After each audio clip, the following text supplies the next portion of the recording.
Méditation de l'Avent.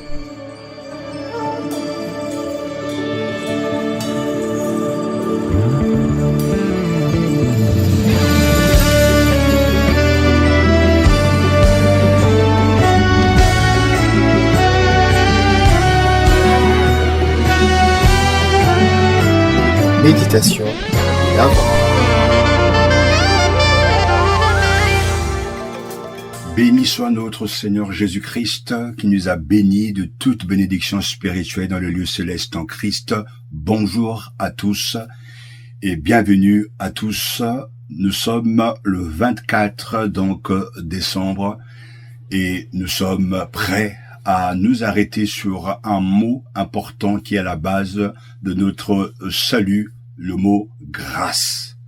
Je vous invite donc à lire ensemble ce texte de Romains chapitre 5 versets 17 à 20. Accueillons la parole du Seigneur. Certes, la mort a manifesté son pouvoir par la faute d'un seul, à cause de ce seul être, mais par le seul Jésus-Christ, nous obtenons beaucoup plus. Tous ceux qui reçoivent la grâce abondante de Dieu et le don de son œuvre salutaire vivront et régneront à cause du Christ. Ainsi, la faute d'un seul être, Adam, a entraîné la condamnation de tous les humains. De même, l'œuvre juste d'un seul, Jésus-Christ, libère tous les humains du jugement et les fait vivre. Par la désobéissance d'un seul, une multitude de gens sont tombés dans le péché. De même, par l'obéissance d'un seul, une multitude de gens sont rendus justes aux yeux de Dieu. La loi est intervenue et alors les fautes se sont multipliées. Mais là où le péché s'est multiplié, la grâce de Dieu a été bien plus abondante encore. Amen. Merci Père pour ce magnifique texte et pour ces vérités si importante pour nous. Bénis ta parole au nom de Jésus-Christ. Amen. Le verset 17 nous intéresse. Certes, la mort a manifesté son pouvoir par la faute d'un seul à cause de ce seul être, mais par le seul Jésus-Christ, nous obtenons beaucoup plus. Tous ceux qui reçoivent la grâce abondante de Dieu et le don de la justice vivront et régneront à cause du Christ. Le verset 17 contient un contraste surprenant et puissant. Mais avant de s'y arrêter, nous devons comprendre le contexte parce que dans les premiers versets du chapitre 5 de l'épître aux Romains, il y a un petit mot qui est très important. Ce petit mot, c'est par, P-A-R, est très important.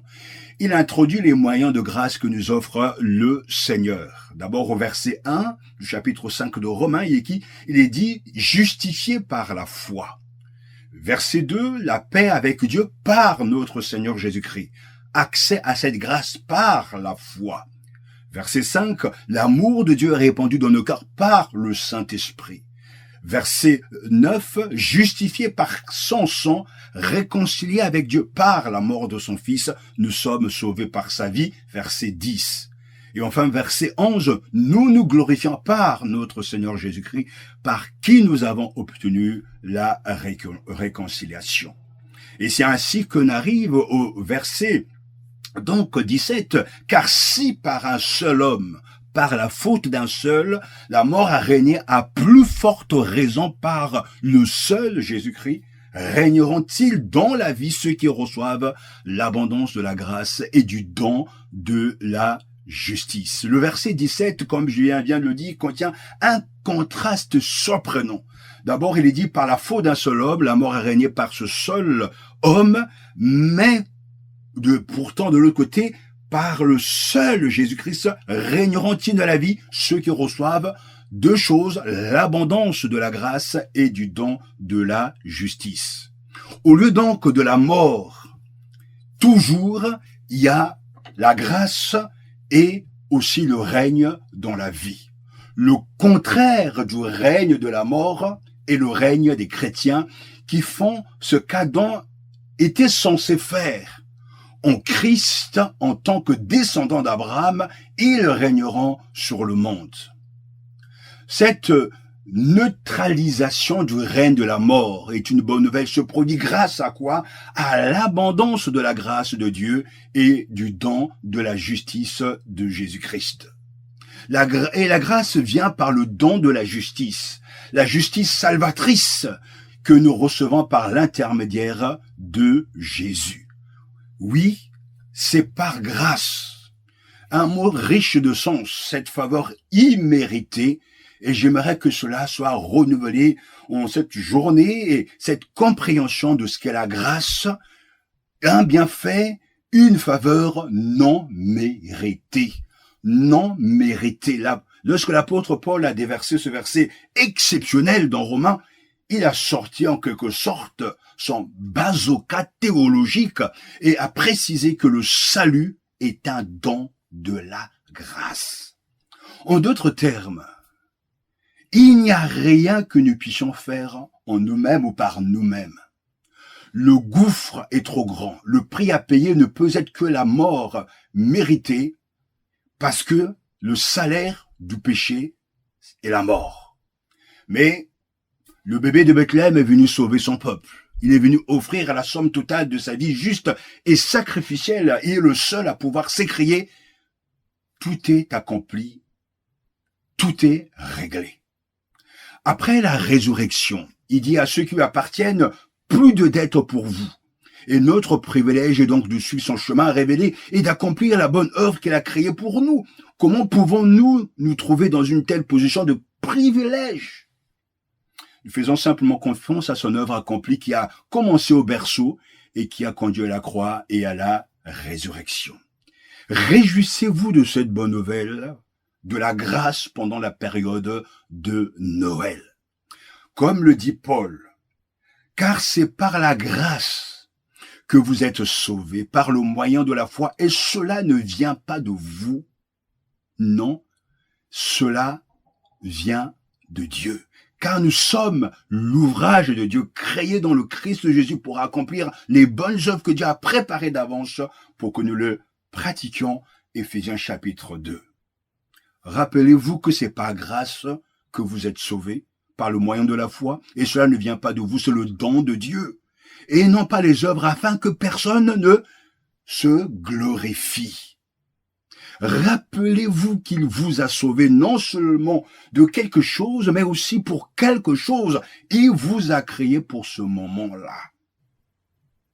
Attachez votre nouveau moteur et mettez votre ceinture et allumez le moteur de la grâce et partez, roulez, marchez.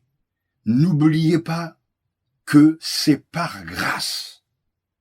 Mettez cette ceinture autour de vos reins et marchez dans cette confiance et en vous rappelant sans cesse non mérité, non mérité, non mérité, c'est l'abondance de la grâce et du don de la justice de Jésus-Christ que aujourd'hui le Seigneur m'a reçu, m'a accueilli, a écouté ma prière et a pardonné mes péchés.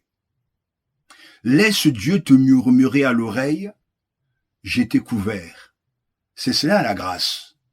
Ainsi donc, si par un seul homme, par la faute d'un seul, la mort a régné, à plus forte raison par le seul Jésus-Christ, vous voyez un peu, un seul homme, mais par le seul Jésus-Christ, l'opposé, régneront-ils dans la vie, c'est-à-dire tous les croyants, ceux qui reçoivent, non pas ceux qui font, non, ceux qui reçoivent d'abord l'abondance de la grâce et du don de la justice.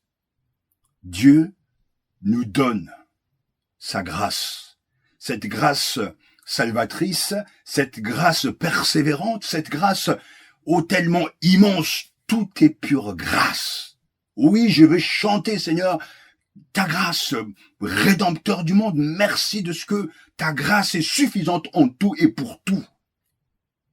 Alors, en ce temps de l'Avent, apprenez à vivre et aussi à donner un peu de grâce aux autres, de la grâce aux autres. Soyez gracieux. Faites un don de grâce non mérité à quelqu'un et expliquez pourquoi. Noël et le don, culturellement parlant, sont souvent associés.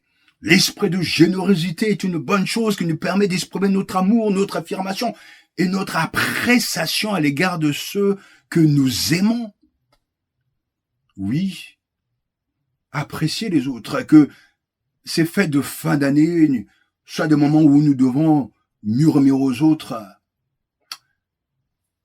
la grâce, mon frère, la grâce à ma sœur, la grâce de Dieu abondante nous permet de vivre, nous permet de respirer et nous permet de surmonter des obstacles et nous permet de fêter Noël avec joie.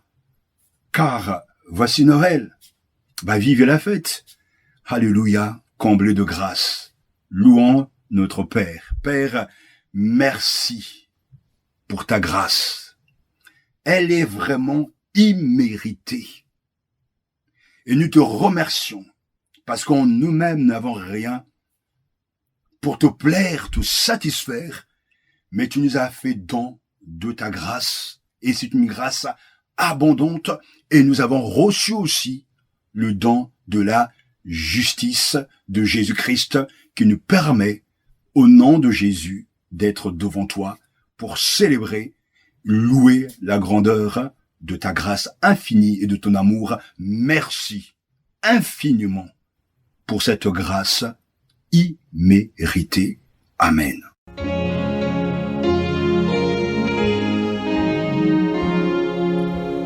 Jesus, precious.